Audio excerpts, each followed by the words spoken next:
మీ business ఏదైనా మీ ఊర్లో promotion చేయాలంటే అది సుమన్ టీవీతోనే సాధ్యం. ఇప్పుడే సంప్రదించండి.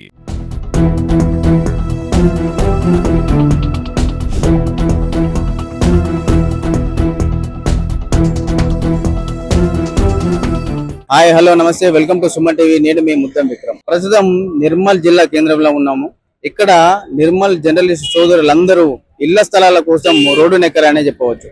గత 15 సంవత్సరాలుగా మా జర్నలిస్టు సమస్యలు అలాగే ఉన్నాయని చెప్పేసి ఖచ్చితంగా ఇప్పుడైనా ప్రభుత్వం స్పందించి వెంటనే జర్నలిస్టులందరికీ ఇళ్ల స్థలాలు కేటాయించాలని చెప్పేసి గత 5 రోజులుగా రిలే నిరాహార దీక్షలు అయితే చేపడతా ఉన్నారు. అయితే ఈ దీక్ష గురించి పూర్తి వివరాలు ఇక్కడ నిర్మల్ ప్రెస్ క్లబ్ అధ్యక్షులను దాంతో పాటు సెక్రటరీకి మనం అడిగి తెలుసుకుందాం. ప్రస్తుతం మనతో పాటు నిర్మల్ జిల్లా ప్రెస్ క్లబ్ అధ్యక్షులు శ్రీధర్ అన్న గారు ఉన్నారు. ఒకసారి ఈ డిమాండ్ల గురించి అన్ని విషయాలు అడిగి తెలుసుకుందాం. అన్న నమస్తే. నమస్తే అన్న. ఏం లేదన్నా, రాష్ట్ర వ్యాప్తంగా ప్రతి పాత్రికేయుడు ఎదుర్కొంటున్నటువంటి సమస్య అనేది, ప్రతి ప్రభుత్వము మీకు అక్రిడేషన్లు ఇస్తున్నాము లేకపోతే హెల్త్ కార్డులు ఇస్తున్నాము అని చెప్తున్నారు తప్ప జర్నలిస్టు జీవితానికి ఒక భద్రతగా, వాళ్ళ భవిష్యత్తుకు ఒక భరోసాగా భావించేటువంటి ఇంటి స్థలాన్ని మాత్రం ఇప్పటికి ఇవ్వడం లేదు. జీవోల పేరిట కాలయాపనం చేస్తున్నారే తప్ప పాత్రికేయులు ఎదుర్కొంటున్నటువంటి ఈ సామాజిక ఆర్థిక పరమైనటువంటి కష్టాన్ని మాత్రం గుర్తించడం లేదు. నిర్మల్ ప్రెస్ క్లబ్ ఆధ్వర్యంలో గత 5 రోజులుగా మేము రిలే నిరాహార దీక్షలు చేస్తున్నాం. మేము గత 10 నుంచి 15 సంవత్సరాలుగా జర్నలిస్టులందరికీ ఇళ్ల స్థలాలు ఇవ్వాలని చెప్పేసి కోరుతూనే ఉన్నాం. మంత్రులు, ఎమ్మెల్యేలు, జిల్లా అధికారులు ఇలా ప్రతి ఒక్కరికి మేము ఇప్పటికీ దాదాపు 5 నుంచి 10 సార్లు దరఖాస్తులను ఇవ్వడం జరిగింది. అవన్నీ బుట్టదాఖలయ్యాయి తప్ప మాకు ఇప్పటికీ ఎలాంటి కార్యాచరణ అనేది ముందుకు సాగలేదు. ఈ నేపథ్యంలోనే మేము 5 రోజుల క్రితం నిర్మల్ ప్రెస్ క్లబ్ ఆధ్వర్యంలో రిలే నిరాహార దీక్షలను ఏర్పాటు చేశాం. ఈరోజు 5వ రోజు. ఇప్పటి వరకు గౌరవనీయులైనటువంటి బీజేఎల్పీ నేత మహేశ్వర్ రెడ్డి గారు, మాజీ మంత్రి వర్యులు ఇంద్రకరణ్ రెడ్డి గారు, మా మాజీ డిసిసి అధ్యక్షుడు సిఆర్ రావు గారు మా దీక్షలకు మద్దతు తెలిపారు. వారందరినీ కూడా మేము ఒక్కటే కోరాం, మాకు మళ్ళీ కళ్ళబొల్లి మాటలు, హామీలు వద్దన్నా, మాకు ఖచ్చితంగా ఈ దీక్షా స్థలంలోనే మీరు కలెక్టర్తో మాట్లాడతారో ప్రభుత్వంతో మాట్లాడతారో కానీ మాకు స్పష్టమైనటువంటి ఒక అలాట్మెంట్ ఆర్డరో లేకపోతే ఈ స్థలం మీకు కేటాయిస్తున్నామని చెప్పేసి ఒక స్పష్టమైనటువంటి ఒక ఆర్డర్ కాపీయో ఏదో ఒకటి ఇస్తే తప్ప మేము ఇక్కడ నుంచి కదిలేదు లేదు అని చెప్పేసి మేము వాళ్ళను కోరడం జరిగింది. సో ఇది రాష్ట్ర వ్యాప్తంగా ఉన్నప్పటి సమస్య అయినప్పటికీ మా నిర్మల్ జిల్లాలో మాత్రము గత 15 సంవత్సరాలుగా నిరాటకంగా మేము అడుగుతూనే ఉన్నాం. ప్రతిసారి హామీలు ఇస్తున్నారే తప్ప ఇప్పటి వరకు ఇది ముందుకు సాగలేదు. ఈ నేపథ్యంలోనే మేము ఇలా రోడ్డు ఎక్కాల్సి వచ్చింది.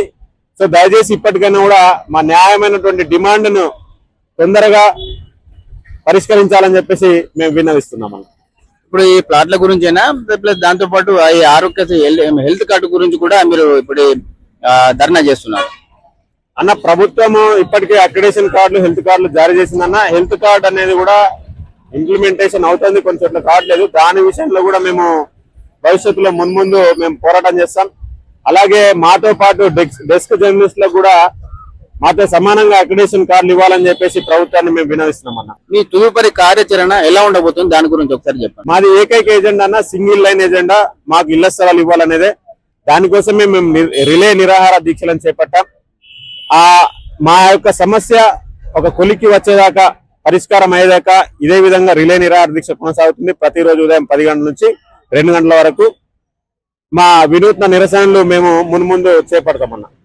ఇప్పుడు దీనికి సంబంధించి స్థల సమీకరణ కూడా ఏమన్నా ఇంతకుముందు ఏమైనా మీ దృష్టిలో ఉందా? దాని గురించి ఒకసారి చెప్పండి అన్న. మేము గతంలో ఒక 5 సంవత్సరాల కిందట 4 స్థలాలను చూపెట్టామన్నా.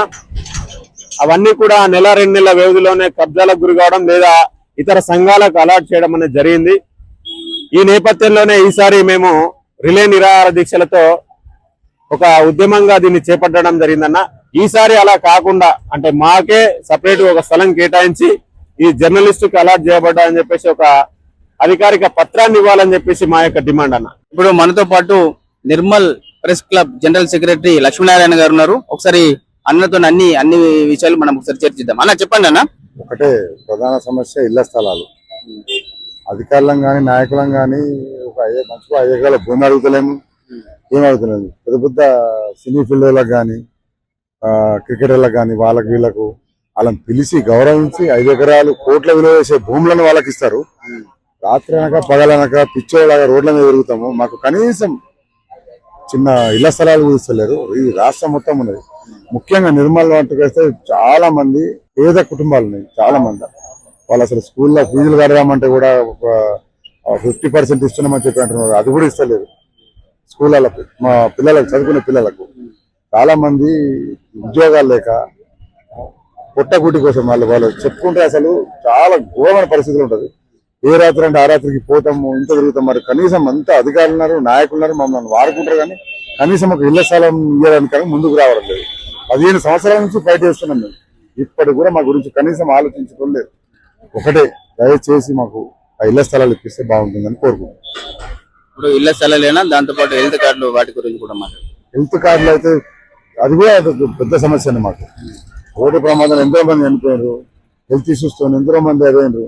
నిన్నాక మొన్న రవీంద్ర అని చెప్పి ఆంధ్రప్రదేశ్ రిపోర్టర్ పాపం ఆయన ట్రీట్మెంట్ అయిపోతుందంటే డబ్బులు లేవు. ఆయన కూడా దీనలు చాలా మంది ఉన్నారు రోగాలతోని.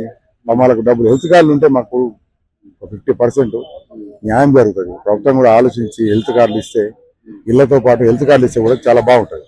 ఈరోజు న్యాయమైనటువంటి వాళ్ళ కోరిక ఒకటే ఒక కోరిక అనుకుంటుంది. ఇంకా వేరే నేను చెప్పలేదు. సింగిల్ ఏజెండా మాకు ఇంటి స్థలాలు ప్రొవైడ్ చేయాలని చెప్పి ఒక మంచి ఉద్దేశంతో మరి రోజు ప్రభుత్వం పైన మరి ముఖ్యంగా ధర్నాలు కాదు కానీ వాళ్ళ డిమాండ్ ఇంత చేస్తేనే అందరూ దృష్టికి వస్తామని చెప్పి మరి ఈరోజు ఈ కార్యక్రమం ఏర్పాటు చేయడం జరుగుతుంది. 5వ రోజు ఈ కార్యక్రమానికి అధ్యక్షులు ప్రెస్ క్లబ్ అధ్యక్షులు శ్రీధర్ గారు, సెక్రటరీ లక్ష్మీనారాయణ గారు, ఇతర కార్యవర్గ సభ్యులు, ప్రెస్ మిత్రులు, ఎలక్ట్రానిక్ అండ్ ప్రింట్ మీడియా అందరికి కూడా హృదయపూర్వకంగా నమస్కారం. ఇతర పెద్దలందరికీ హృదయపూర్వకంగా నమస్కారాలు. ఇప్పుడు ఇవాళ 27వ తేదీ, ఇంకా 4 రోజులైతే మనకు కొత్త సంవత్సరం వస్తున్నది. ఇవన్నీ సంక్రాంతి. ఈ రోజులంతా కూడా శూన్యమాసంలో ఉన్నట్టుంటుంది. అందుకొరకు 2-3 రోజులు కాకుండా మనం సంక్రాంతి దాకైతేనే మనకు మంచి రోజు ఉంటే సంక్రాంతి తర్వాతనే ఇవన్నీ మా ఇన్ఛార్జ్ మంత్రి గారు కూడా గుడిపల్లి కృష్ణారావు గారు వస్తున్నారు. మనం మొదలే అప్లికేషన్ వారికి ఇదివరకు ఇచ్చడం తగ్గుతాం. మనకి ఏంటంటే లోకల్ గా ఉన్నటువంటి రెవెన్యూ సిబ్బందితో స్థలాలు కనీసం మనకు ఐడెంటిఫై, నేను మంత్రిగా ఉన్నప్పుడు కూడా మీరు స్థలం ఐడెంటిఫై చేసుకోండి, మనము ఇచ్చినట్టయితే అప్పుడు డబుల్ బెడ్రూమ్ ఏదైతే ఉందో 5 లక్షల రూపాయలు కూడా ప్రొవైడ్ చేసి కట్టిస్తామని కూడా చెప్పారు. ఇప్పుడు కూడా ఇటువంటి ప్లాట్ ఎగనే ప్లాట్ తో కాదు, మళ్ళీ దాంట్లో ఇప్పుడు ఇద్దరమ్మ ఇచ్చినటువంటిది అందరూ కూడా బిలో కాబట్టి ల్యాండ్ లో ఉన్న వాళ్ళే ఉంటారు కాబట్టి రేషన్ కార్డులు అందరికీ ఉంటాయి కాబట్టి స్లాబ్ ఇల్లు ఎవరికైనా ఉంటే వాళ్ళను మినాయించి మిగతా వాళ్ళకైతే మనకు ఖచ్చితంగా రావడము 70-75 సంఖ్య ఎంత ఉన్నా కానీ ఇది ఒక మంచి ఆలోచన నిమిత్తం ఇవాళ మీరు మీ డిమాండ్ అందరి దృష్టికి తీసుకురావడం జరిగింది. మా వంతుగా మేము కృషి చేస్తాము. నాకు నేను మీలో భాగస్వామ్యం అనుకోండి, నాకు ఏ పోస్ట్ లేదు, నేను జస్ట్ ఒక సిటిజన్ లెక్క వచ్చిన అంతే తప్ప నేను ఏ హోదాలో రాలేదు. మీ అందరి తరఫున నేను కూడా డిమాండ్ చేస్తున్న ప్రభుత్వాన్ని తక్షణమే ప్రెస్ మిత్రులందరికీ కూడా ఇళ్ల స్థలాలు ప్రొవైడ్ చేసి, అదనంగా నేను అడిగేది ఇంకా ఇందిరమ్మ ఇల్లు వాళ్ళందరికీ కూడా ఇవ్వాలని చెప్పి నేను డిమాండ్ చేస్తున్నాను. స్థలమే కాదు, ఇందిరమ్మ ఇల్లు కూడా 5 లక్షల రూపాయలు ఇస్తే ఆ గవర్నమెంట్ ఏదైతే మనకు నిర్దిష్టమైనటువంటి కార్యాచరణ తీసుకున్నదో దాంట్లో ఇంకా మనకు డబ్బు వేసుకుంటే కనీసం ఒక ఇల్లు నిలబడుతుంది అని చెప్పి మనం చెప్పుకోవడానికి అవకాశం ఉంటుంది. దాని కొరకు ఇవాళ మంత్రి గారు వస్తున్నారు. అక్కడ నిర్మల్ ప్రోగ్రాం తర్వాత కానాపూర్, మళ్ళీ బైసా, మళ్ళీ చివరికి ఇక్కడికి వచ్చి ఒక రాత్రి ఎంత రాత్రి అయినా ఒక గంట ఇక్కడ మాట్లాడేది ఉంది, మాట్లాడిపోతా అని చెప్పినాడు. ఆ టైంలో కానీ మీరు టైంలో ఒక రిప్రజెంటేషన్ ఇచ్చినట్టయితే మేము కలెక్టర్ అయితే లీవ్లో ఉన్నారంటే వాళ్ళు మండే వస్తారు. కలెక్టర్ గారు లేదు, కలెక్టర్ గారికి ఫోన్ చేయించో ఎండార్స్మెంట్ చేయించో ఆ కార్యక్రమం ముందు తీసుకెళ్దాము. అంటే ఏజెండా కాబట్టి ఆ ఇంటి స్థలంతో పాటు ఇల్లు కూడా ఇవ్వాలని చెప్పి యాడ్ చేస్తున్నాను. దానికి అందరికి కూడా కొత్త సంవత్సరం వస్తుంది కాబట్టి 2-3 రోజులు అనకుండా సంక్రాంతి వరకు పెట్టండి. సంక్రాంతి తర్వాత మంచి రోజులు ఉంటాయి. ఈ ధనుర్ వస్తుంది, ధనుర్ వాస్తవం అంటే 14-15వ తారీఖు వరకు మంచి రోజులు లేవు. ఇదివరకే అన్న ఇంకో రోజు మంత్రి గారి ప్రోగ్రాం పెట్టి అప్పటిదాకా సైట్ సర్వే చేసి రెవెన్యూ తహసీల్దార్లకు ఎక్కడెక్కడ ఉందో చూపించి నేను ఆ లక్ష్మీనారాయణ అడిగితే ఏమన్నాడంటే మీరు శ్రీధర్ కూడా 4 ప్లేసులలో ఉన్నాయి, స్థలాలు ఒక దగ్గర లేవంటున్నారు.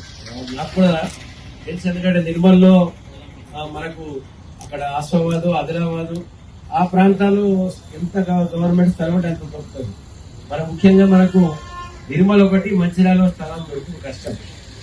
ఎక్కడైతే ఉన్నాయో మనం ఐడెంటిఫై చేసుకుంటే మీకు తహసీల్దార్ అందరూ పరిచయం 60-70 మీరు ఎంత అయితే అడుగుతున్నారో ఎంత ఇచ్చినట్టయితే ఒక ఎక్స్టెంట్ ఒక ఎకరంలో ఎన్ని ప్లాట్లు వస్తాయి అనేది కూడా ఇంపార్టెంట్.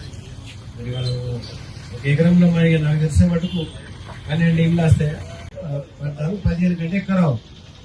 కనీసం ఒక 5 ఎకరాలు అయినా మినిమం స్థలం కావాలి. ఒక దగ్గర 3 ఎకరాలు 2 ఎకరాలు ఉన్నాయి, ఇట్లా అడ్జస్ట్ అయిపోతుంది. అది మంచిగా ఉంటుంది.